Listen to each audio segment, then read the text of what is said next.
Yes I'm also very happy with it. ஒரு 8 வருஷத்துக்கு முன்னாடி ஒரு விஜே ஹண்ட்னு ஒரு ஈவெண்ட்ல தான் மீட் பண்ணோம். அதுலேருந்து வந்தவங்க நிறைய பேர் இப்போ நிறைய சேனல்ஸில் வந்து ஒர்க் பண்ணிட்டு இருக்காங்க, ஆங்கரா, ஆர்டிஸ்டா அப்படி ஒர்க் பண்ணிட்டு இருக்காங்க. 8 வருஷம் கழிச்சு ஒரு பாசிபிள் ஸ்டுடியோ அப்படின்னு சொல்லிட்டு ஒரு டேலண்ட் மேனேஜ்மெண்ட் ஹப் வந்து கோயம்புத்தூர்ல அகைன் பிரபு பிரதர் கிரியேட் பண்றாரு. ஸோ அதுக்கும் நான் வந்திருக்கேன் அப்படின்னு நினைக்கும் போது ஐம் வெரி மச் ஹாப்பி. ரொம்ப சந்தோஷமா இருக்கு. பாசிபிள் ஸ்டுடியோஸ்க்கு என்னோட வாழ்த்துக்கள். அண்ட் இங்கே வந்து பாட்காஸ்ட் ரெண்டல் ஸ்டுடியோ அண்ட் அதுவும் இல்லாமல் dubbing studio plus music production studios இது எல்லாமே இங்கே அவைலபிள் இருந்தது. நல்ல குவாலிட்டியில் இருந்தது, அதுதான் ரொம்ப முக்கியம். ஸோ கோயம்புத்தூர்ல வந்து டப்பிங் ஸ்டுடியோஸ் அண்ட் இந்த மாதிரி பாட்காஸ்ட் ரெண்டல் ஸ்டுடியோஸ்லாம் வேணும்னா please contact possible studios. I mean same like அங்கே இருக்க மாதிரியே இங்கேயும் நல்ல குவாலிட்டியோட இருந்தது. சென்னையில் இங்கே கோயம்புத்தூர்ல ஷூட் பண்ணும்போது சப்போஸ் சம் அர்ஜென்ட்டாக ஏதாவது டப் பண்ணி அனுப்பணும், அந்த டைம்ல வந்து இங்கே ஸ்டுடியோஸ் நிறைய தேடுவோம். இருக்கு கோயம்புத்தூர்ல நிறைய இருக்கு. இது இன்னும் கொஞ்சம் குவாலிட்டியா எனக்கு ஃபீல் ஆச்சு. ஐ மீன் கோயம்புத்தூர்ல ஒரு நல்ல செட்டப்ல ஒரு ஸ்டுடியோ பார்த்த ஃபீல் இருந்தது. அந்த நாலேஜ் எல்லாம் இருக்கு. நான் பக்கத்துல ஈரோடு தானே நானு. சென்னையுடைய அந்த அளவுக்கு இங்க என்ன வரல அப்படிங்கிற மாதிரி இல்ல, எனக்கு அப்படி ஃபீல் ஆகல. கோயம்புத்தூர்ல இங்க இருந்தே இண்டிபெண்டன்ட் மூவி பண்றவங்க நிறைய பேர் இருக்காங்க. என்னோட ஜோ படத்துல ஒர்க் பண்ண KG Varun brother, KG Vicky and அதுல ஒர்க் பண்ண ராஜ், இவங்க எல்லாருமே வந்து இதுக்கு முன்னாடி கோயம்புத்தூர்ல இருந்து ஒரு படம் இண்டிபெண்டன்ட் மூவி எடுத்தவங்க தான். ஸோ அங்கிருந்து அவங்க ரிசர்ச் பண்ணி திரும்ப ஒரு ஃபுல் ஃபிளெஜா ஒரு படம் எடுக்கணும்னா எல்லாருமே சென்னையில இருக்காங்கும் போது அவங்க சென்னைக்கு வந்து அந்த படம் எடுக்க வேண்டியதா இருந்தது. ஸோ கோயம்புத்தூர்ல இருந்து இண்டிபெண்டன்ட் மூவி நிறைய பேர் பண்ணிட்டு தான் இருக்காங்க. இப்போ ரீசெண்டா கூட நிறைய படம் வந்தது. ஸோ இங்கிருந்தே நிறைய பேர் படம் ப்ரொடியூஸ் பண்ணி எடுக்கிறதெல்லாம் இன்னுமே நடந்துட்டு தான் இருக்கு. இன்னும் கொஞ்சம் நாலேஜ் கெயின் பண்ணிட்டு இன்னும் ஃபுல் ஃபிளெஜா பண்றதுக்கு இங்க டீம் கிரியேட் ஆகிறதும் நல்லா தான் இருக்கும். ஐ மீன் இங்க இண்டிபெண்டன்ட் மூவி எடுத்தவங்க தான் ஜோ படத்துல, ஐ மீன் கிட்டத்தட்ட 50% வந்து கோயம்புத்தூர்ல இண்டிபெண்டன்ட் மூவி ஒர்க் பண்ணவங்க தான் ஜோல ஒர்க் பண்ணாங்க. நெக்ஸ்ட் என்னோட ரிலீஸ் வந்து ஸ்வீட் ஆர்ட், யுவன் சங்கர் ராஜா சாரோட ப்ரொடக்ஷன்ல அவரோட மியூசிக்ல ரிலீஸ் ஆக போகுது. அது சீக்கிரமே ஐ மீன் அடுத்த ரிலீஸ் அதுதான், ஸ்வீட் ஆர்ட் தான் ஆக போகுது. அது ரொம்ப நல்லா வந்திருக்கு. சாரோட மியூசிக்கும் ரொம்ப ரொம்ப நல்லா வந்திருக்கு. ஸோ அதுதான் அடுத்த ரிலீஸ். இப்போ கரண்டுடைய தமிழ் சினிமா பொறுத்தளவுக்கு புதுமுக கதாநாயகன், புதுமுக இயக்குனர், இது நல்ல வரவேற்பு, நல்ல கதை இருந்தா எப்படி சார் ரொம்ப சந்தோஷமா தான் இருக்கு. ஆக்சுவலா தான் நியூ டேலண்ட்ஸ் வரும்போது அதுக்கு நம்மளோட இண்டஸ்ட்ரி, ஐ மீன் மெயினா தமிழ் இண்டஸ்ட்ரியில நிறைய வரவேற்பு இருக்குதான் செய்யுது. அகைன் அதான் ஒரு படம் நல்லா இருக்கு அப்படின்னாவே கண்டிப்பா ஆடியன்ஸ் உள்ளார வந்துருவாங்க அப்படின்றது திரும்ப திரும்ப இங்க ப்ரூவ் ஆயிட்டே தானே இருக்கு. ஸோ புது டைரக்டர், ஏற்கனவே படம் பண்ண டைரக்டர், அந்த பாகுபாடு வந்து எனக்கு நான் அப்படி பாக்குறது இல்லை.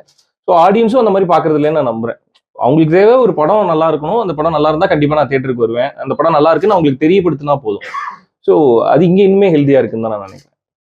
சினிமா இருந்த நேரத்துல ரிவ்யூஸ் இருக்கு, ஆமா, இருக்கு, அதுக்கப்புறம் தொலைக்காட்சி இருக்கு, அதையும் தாண்டி இப்போ சோசியல் மீடியாவும் வந்துட்டாங்க. இது சினிமாக்கு ஆரோக்கியமா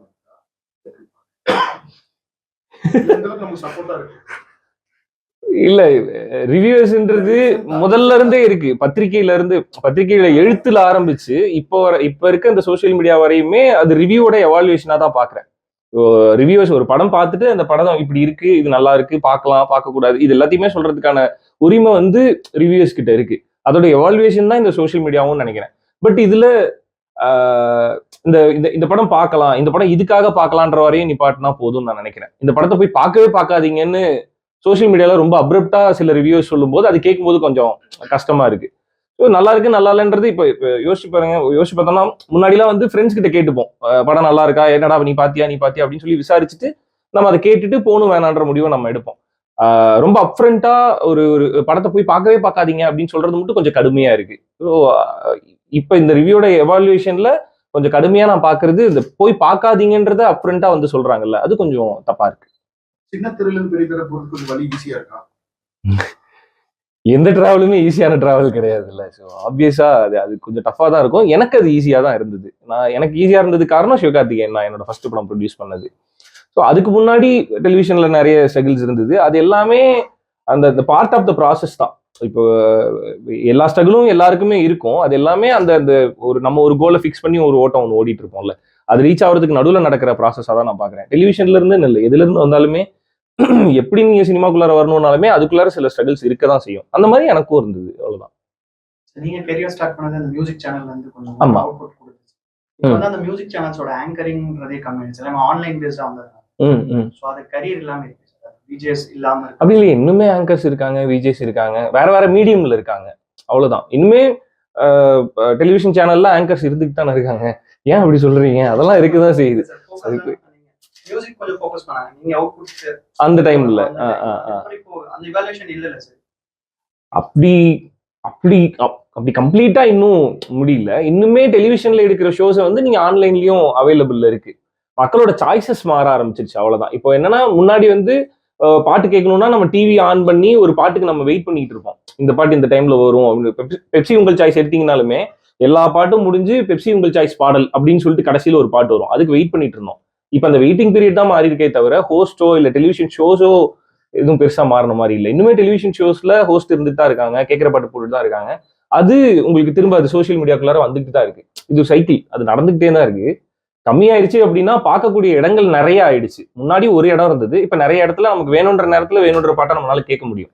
ஸோ அப்படி மாறி இருக்கு, அவ்வளவுதான்.